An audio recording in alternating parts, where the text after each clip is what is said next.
like to be an explorer. It's like the Great Magellan. Oh, you're too late. There's really nothing left to explore. The pole of inaccessibility.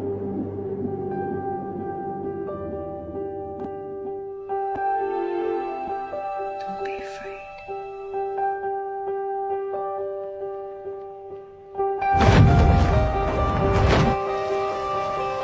The coldest place in Antarctica, the hardest place to reach, a place that's never been reached from two directions at once. You can only go into it one way and then back out the other way, which ought to tell you something.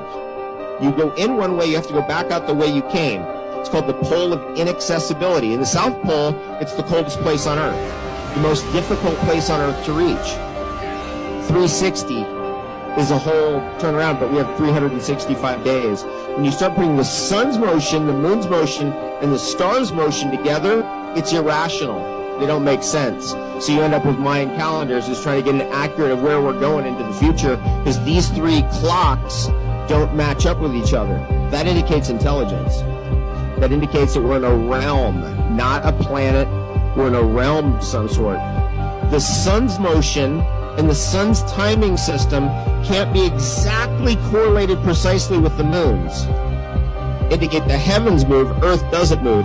As far as I'm concerned, my study of this, heliocentric model is a nightmare, complete garbage. Think about that.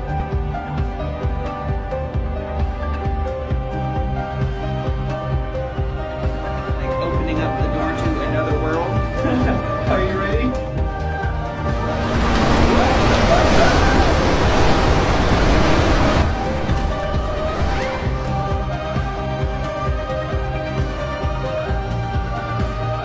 We suggest a ban on all marine... Why? Anything at all. Like the sponge at the bottom of the world.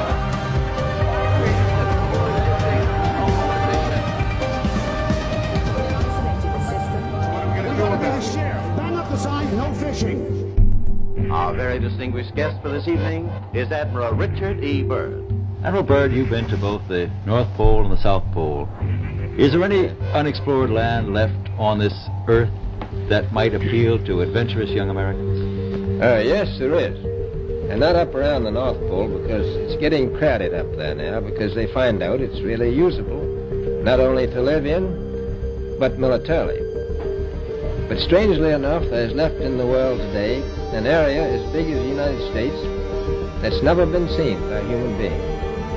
And that's beyond the pole on the other side of the South Pole from Middle America. And it's, I think it's quite astonishing that there should be an area as big as that unexplored.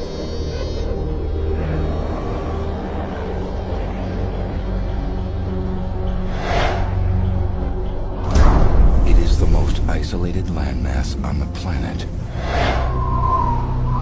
There is no permanent population. There is no horizon, no shadows. There is only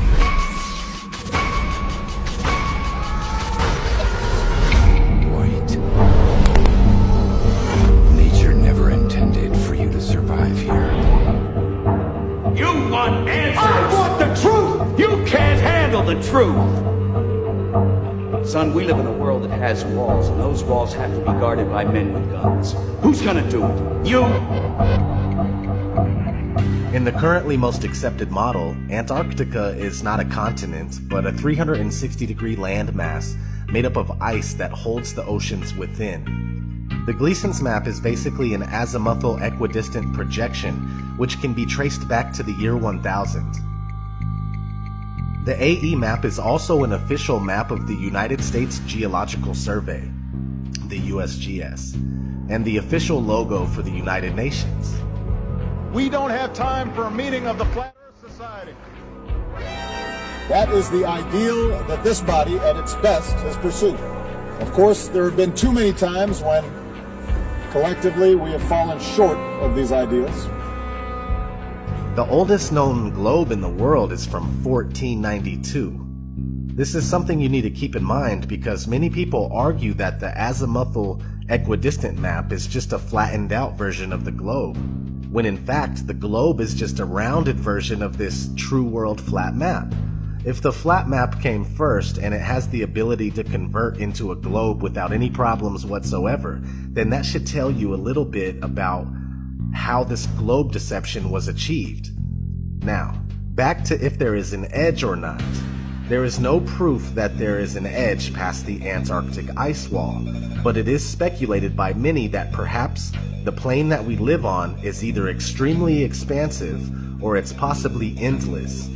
In these two scenarios, it would be logically assumed that more land is being hidden from the general public. And I'm here to reveal the truth. There are others who exist on this planet. They do not view us as equals. They call themselves the pure, and they call us the damaged.